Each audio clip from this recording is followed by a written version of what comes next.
Hi class. Today we're going to talk about a different kind of inductive argument. It's called analogy. So again, inductive arguments are arguments by probability. If the conclusions are true, if the premises are true that the conclusion is more probable. Analogy is when we're trying to take two situations, two individuals, two groups. We're trying to make a comparison between the two, an analogy between the two, such that if we can make a conclusion about one, we can make the conclusion about another more probable. I'm going to share my screen. I'm going to actually try to share it this time. I know the last one had an issue there. So if you the PowerPoint here, you should be able to hear my voiceover. The generic form of an analogy when you're making an argument by analogy, right? X has properties A, B, C, and D. Premise 2, Y has properties A, B, and C. Conclusion, Y probably has property D as well. Based on these other similarities between X and Y, they probably have further similarities as well. So again, if you think about it like with medication, we do this all the time. We might say we injected this medication into a monkey, into a primate, and these are the results. It caused these things. It helped with high blood pressure. It caused them to have stomach pain, whatever. We say, well, monkeys are warm-blooded, they're primates, they're mammals, they're on and on, they have a similar circulatory system.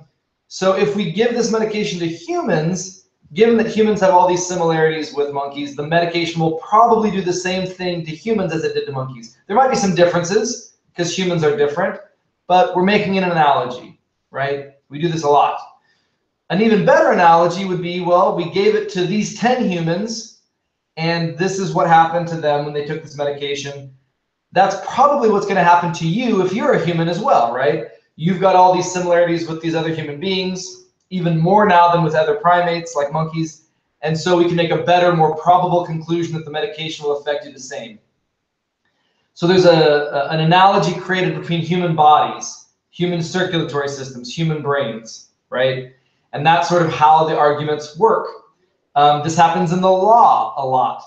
In legal cases, we say, in this case, Brown versus Board of Education, here was the situation, here's how the court found. The court case we're looking at now has all of these similarities. So the court should rule in the same way as Brown versus Board of Education because the similarities are so clear. The analogy is so strong. So this kind of reasoning is very popular and can be very powerful. Now, not all analogies are arguments. Sometimes analogies are more like similes. There's a way of using them in poetry and literature, creating word pictures to help you feel something, evoke an emotion. Arguments are when we're trying to make a conclusion that we think is actually true.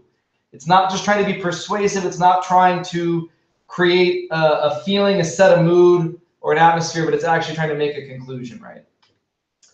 So how do I judge whether an analogy is strong or weak? Because some analogies are weak and some are strong. And there's two basic criteria. One is, what is the relevance between the similarities mentioned and the premises and the conclusion? So if I'm going to make an analogy between the medication given to primates and the medication given to humans, I want to point out heart, circulatory, brain, body tissue, all these similarities because those are relevant to medication.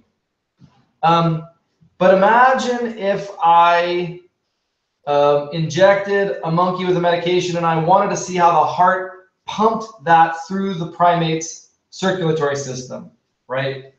But all of the things I pointed out were had to do with how funny monkeys are or how the monkeys have teeth that have nothing to do with their circulatory system. And I say, well, humans are funny and humans have teeth. Therefore, this medication will do the same things in humans. Well, having a good sense of humor and having teeth is not relevant to how your circulatory system works, so that analogy would be a really bad one, right? You want to make sure that the similarities highlighted between the two things are relevant for the conclusion you're trying to make. If I say, Susan's tall, Susan wears nice clothes, Susan drives a car, Susan is a good person, and I say Jake is tall, Jake has nice clothes, Jake drives a car, therefore, Jake will probably be a good person too. Being tall, driving a nice car, having clothes, those are not relevant to being a good person or not. There's no connection there. So the analogy would be weak. The second is, what are the degree of similarity versus dissimilarity between the things being compared? The more similar the two things being compared, the more similarities, the better the argument. The more dissimilarities, the weaker the argument. Okay, so when I talk about a circulatory system, if I injected something into a tree and I watched how the roots sent the medication up through the tree to the leaves, to the tips of the leaves, there's a circulatory system to a tree. If I tried to take that and say, this is what the medication did to the tree circulatory system, this is probably what it would do to a human circulatory system, that's a bad analogy because there's so many differences between humans and a tree that it doesn't hold, right? But if I used a rat and compared it to a human, well, a rat's warm-blooded, a rat's a mammal, a rat has a heart and all that, the analogy just got better. There's more similarities between rats and humans than trees and humans. If I use a monkey, even better. If I use another human, even better. The more similarities, the stronger. The more dissimilarities, the weaker. So this is how you judge analogy. If you remember when I talked about fallacies, I told the story of my girlfriend wanted to break up, and I said, well, when I give you flowers and you know they're going to die, you don't throw them out, you enjoy them. Even though we know this relationship will probably end, let's enjoy it. But again, there's so many dissimilarities between flowers and a relationship that the analogy ends up being a weak one. A famous argument related to theology and to God is the design argument. Premise one is something like this. The story goes, if you came upon a watch sitting on a beach, right? So you're walking on the beach, there's a watch, you pick up the watch, you wouldn't look around and think, nature made this. You would assume someone had designed this, some conscious intelligent being had to make the watch. It works, it's got order and purpose, it seems to have a function, and so we assume designer, right?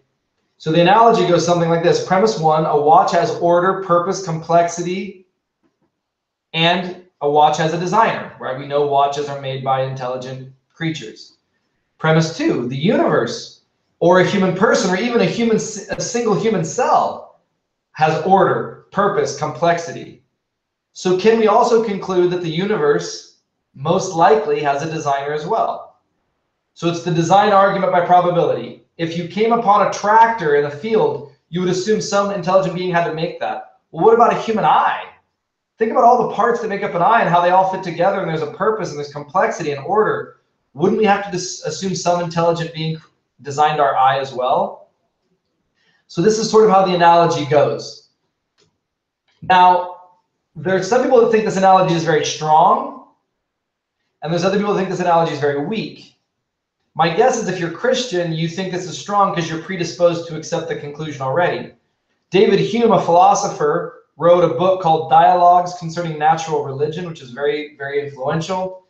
And he wrote that the problem here is that the differences between a watch and the universe are immense. Yes, watches are complex and the universe is complex. Yes, the watch has a order to it, so does the universe. But think about the millions of dissimilarities.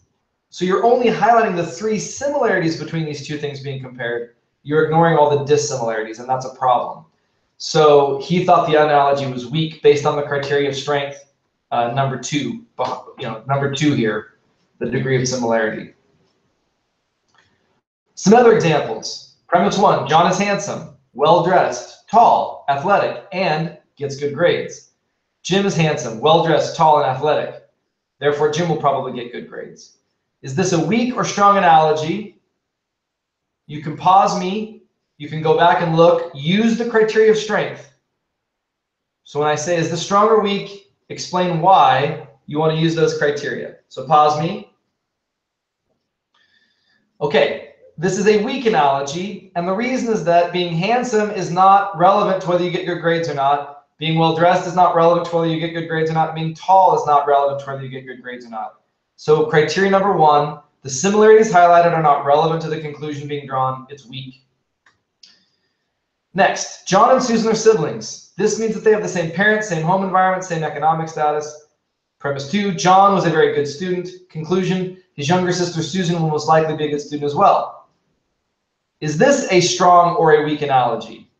And why do you think that? Use the criteria of strength. Pause me. This is a better analogy. Parents are relevant for your academic success and your socioeconomic status and your home environment help. If you're in poverty or homeless or living out of your car, it's harder to get good grades, all of that. This is better. Still a weak analogy though, because we have a lot of background information that we know siblings often, one is very good at school, the other is very bad at school. So again, this is a lot to do with the fact that siblings have a lot of dissimilarities between them. So they might have some similarities like same parents and same home, but internally different IQ, different motivation, different work ethic. And so this is a bad analogy because there's so many relevant dissimilarities that are being ignored between siblings. Next, John works very hard at school. He is consistently in the top 5% of his class. He tests well and is a very good writer. John did well in his SATs. Susan works very hard at school. She is also consistently in the top 5% of her class. She tests well and writes well. Conclusion, Susan has a very good chance also of doing well on her SATs. Is this strong or weak? Why? So pause me and think about it. This is a very strong analogy because you're highlighting similarities that are very relevant for the conclusion. How you do in these things has a lot to say about your SAT scores. There is a good chance, right, that she's going to do well given all of these factors about herself. It's not a guarantee, but as a probability, it's high. Both criteria of strength are met. Premise one, Barack Obama is a Democrat. He has not done well with foreign policy, especially the situations in Syria and Israel. He has also failed to implement effective economic policies here in the US. Premise two, Hillary Clinton is a Democrat. Conclusion, Hillary Clinton will have bad foreign policy and bad economic policy. Strong or weak analogy. Why? Use criteria of strength. Go ahead and pause me. This analogy could go either way. I think it's somewhere in the middle. I'm guessing if you don't like Democrats, you assumed it was strong. If you do like Democrats, or you are one, then you wanted to argue with this. This goes back to like week 2 when we talked about implicit bias, confirmation bias, wanting to support your team. But certainly Democrats have similar views on things, and that makes the analogy somewhat strong. However, we also know that Democrats disagree with one another and don't see eye to eye, and so it's very possible that Hillary Clinton would have very different policies. To make the argument stronger, you would want to say, you know, Hillary Clinton has said she supports Barack Obama's moves in Syria, and she supports his economic decisions and policies.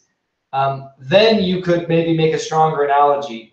We'd have to know more information, I think, to make this strong. So as it is, it's okay, but we need to know more because we know there's a lot of difference and disagreement and diversity amongst Democrats. False analogy, or the fallacy of a bad analogy. Again, the two fallacies are when the similarities are not relevant.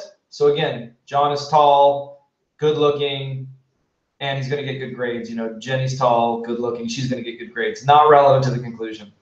2, we're ignoring a lot of dissimilarities. A watch versus the universe, say. So there are ways of making bad ones. Analogies can be really powerful. I hope this is helpful. If you have any questions at all for me, let me know. Seeing you guys online.